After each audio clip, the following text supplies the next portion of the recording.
आज एक बहुत इम्पॉर्टेंट इन्फॉर्मेशन मैं आप लोगों के साथ शेयर करना चाहता हूँ।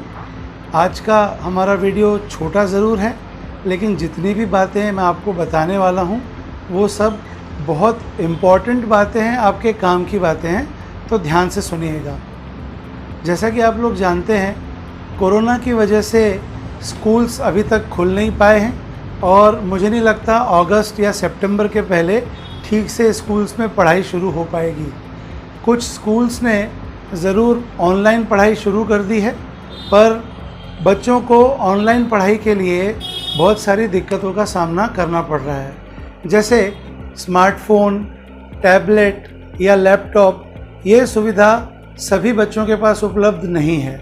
दूसरी बात, जिन बच्चों के पास ये सुविधाएं हैं उनको भी ऑनलाइन लेसन्स को समझने में, कुछ क्वेरीज रखने में बहुत सारी दिक्कत महसूस हो रही है। साथ में कुछ टेक्निकल डिफ़िकल्टीज भी आ रही हैं। टीचर्स के लिए भी ऑनलाइन पढ़ाई कराना ये एक नया एक्सपीरियंस है, तो टीचर्स के ऊपर भी काफ़ी प्रेशर है।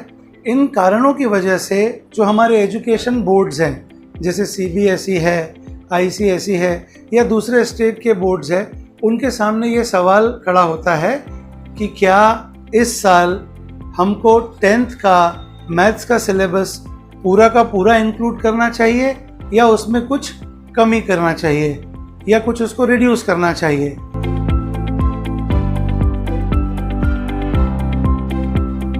तो अच्छी खबर ये है कि CBSE ने कुछ दिन पहले एक अनाउंसमेंट किया है और जिसमें उन्होंने साफ साफ शब्दों में कहा है कि इस साल के लिए स्टैंडर्ड 10th का मैथ्स का कोर्स कम किया जाएगा, घटाया जाएगा।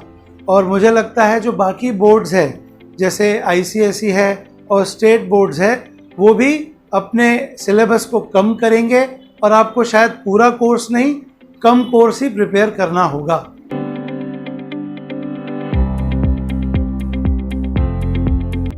कौन से चैप्टर्स हटाए जाएंगे, कौन से चैप्टर्स सिलेबस में रह जाएंगे, ये अभी बताया नहीं जा सकता। इसके बारे में तो अनाउंसमेंट कुछ समय में आपको मिल जाएगा, लेकिन मेरे हिसाब से कुछ चैप्टर्स ऐसे हैं जिनको कोर्स से हटाना लगभग नामुमकिन है।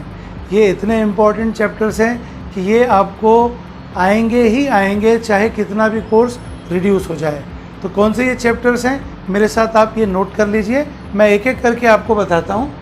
पहला चैप्टर है क्वाड्रेटिक इक्वेशंस, दूसरा चैप्टर है अरिथमेटिक प्रोग्रेशंस, जिसे आप AP भी कहते हैं, तीसरा चैप्टर है ट्रिग्नोमेट्री और ट्रिग्नोमेट्री के एप्लीकेशंस, और उसके बाद चौथा चैप्टर है सर्कल्स और सर्कल्स से रिलेटेड एरियाज, पांचवा चैप्टर कोऑर्डिनेट ज्योमेट्री, छठवां चैप्टर सिमिलर ट्रायंगल्स, सातवां चैप्टर स्टैटिस्टिक्स और आठवां चैप्टर लीनियर इक्वेशंस इन 2 वेरिएबल्स।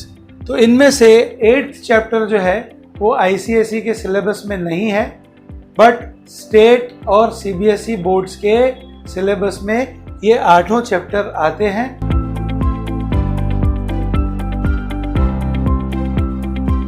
अब बच्चों के सामने सवाल है कि स्कूल खुलने से पहले इन 8 चैप्टर्स में से हम कौन से चैप्टर्स पहले प्रिपेयर करें, ताकि जो 2 महीने का समय हमको लगभग मिल रहा है उसका प्रॉपर यूटिलाइजेशन किया जा सके। तो कौन से चैप्टर्स आप इन 2 महीनों के दौरान प्रिपेयर कीजिए, वो भी मैं आपको बताता हूँ। सबसे इम्पॉर्टेंट चैप्टर जो मेरे हिसाब से है वो है ट्रिग्नोमेट्री। पहली बार ट्रिग्नोमेट्री को आप 10th स्टैंडर्ड में पढ़ते हैं, आपका इंट्रोडक्शन है, तो इसको और इसकी एप्लीकेशंस को आप सबसे पहले पढ़िए। लगभग 1 महीने का समय इसी चैप्टर को डिटेल में पढ़ने में आपका चला जाएगा। उसके अलावा क्वाड्रेटिक इक्वेशंस और अरिथमेटिक प्रोग्रेशंस, ये 2 चैप्टर्स भी आप लोगों ने अभी प्रिपेयर करने चाहिए। क्यों मैं ऐसा कह रहा हूँ? क्योंकि ये तीनों चैप्टर्स आपको 11th और 12th में एडवांस लेवल पे फिर से पढ़ने हैं। उसके अलावा भी यदि आप चाहें तो एक चैप्टर है स्टैटिस्टिक्स, जिसको आप अभी स्कूल खुलने से पहले प्रिपेयर कर सकते हैं।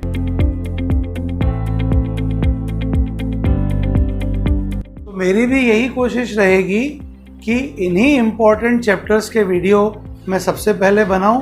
तो आप मेरा चैनल देखते रहिए, हो सके तो मेरे चैनल को सब्सक्राइब कीजिए और जो भी आपकी क्वेरीज हों आप मुझे कमेंट्स के माध्यम से या आप मेरे कॉन्टैक्ट नंबर पे किसी तरीके से मैसेज करके वो क्वेरीज का सॉल्यूशन मुझसे ले सकते हैं।